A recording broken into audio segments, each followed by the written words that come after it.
নমস্কাৰ, মোৰ নাম বিৰক্ত গগৈ। মই গোলাঘাটৰ হয়। মই সংগীত জগতৰ লগত জড়িত এজন ব্যক্তি।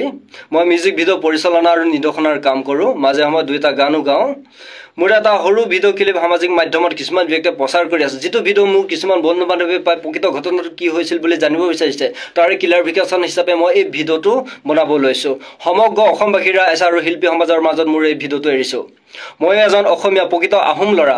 অসমীয়া হিচাপে অসমৰ হৈ কাম কৰা প্ৰতিটো অসমৰ জাতীয় দল সংগঠনক মই আগৰে পৰা ছাপোৰ্ট কৰি আহিছিলোঁ আৰু ভৱিষ্যতেও মই ছাপোৰ্ট কৰি যাম। কিন্তু বীৰ লাচিত ৰাণা সৈনিকৰ তেওঁক আঞ্চলিকৰ এজন সদস্যৰ এটা পোষ্টত মই এটা কমেণ্ট কৰিছোঁ, যিটো কমেণ্ট কোনো মই বাংলাদেশীক ছাপোৰ্ট কৰি কৰা নাছিলোঁ।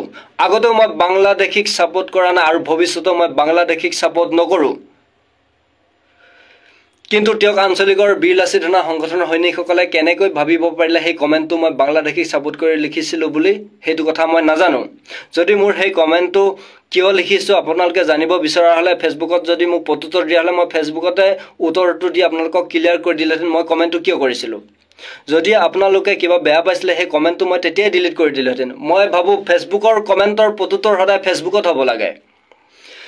কিন্তু তেওঁক আঞ্চলিকৰ বীৰ লাচিত ৰাণা সৈনিকসকলে ফেচবুকৰ কমেণ্টৰ প্ৰত্যুত্তৰ ফেচবুকত মোক নিদি মোৰ ঘৰত আহি শাৰীৰিক আৰু মানসিকভাৱে মোক অত্যাচাৰ কৰি প্ৰত্যুত্তৰ দিলেহি।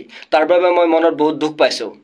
তাৰ বাবেও বীৰ লাচিত ৰাণাৰ সংগঠনক মই বহুত ধন্যবাদ দিছোঁ। তেওঁক আঞ্চলিকৰ বীৰ লাচিত ৰাণা সংগঠনৰ সৈনিক মোৰো কেইবাজনো বন্ধু আছে, সকলোৰে লগত মোৰ কথা বতৰাও মাজে সময়ে হৈ থাকে।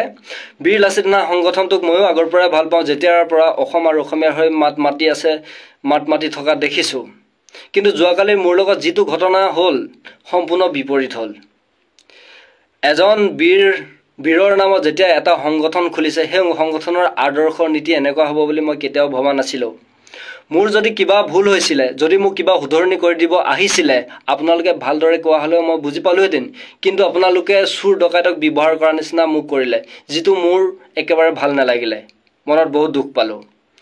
অসমীয়া হৈ যদি অসমীয়াক এনেকুৱা ব্যৱহাৰ কৰে, আপোনালোকে অসমীয়া জাতি হৈ যদি কাম কৰিব লৈছে, অসমীয়া জাতিক আপোনালোকে কেনেকৈ, অসমীয়া এজন ল'ৰা কেনেকৈ আপোনালোকে এনেকুৱা কৰিব পাৰিছে, তাৰ উত্তৰ কিন্তু মোৰ ওচৰত নাই।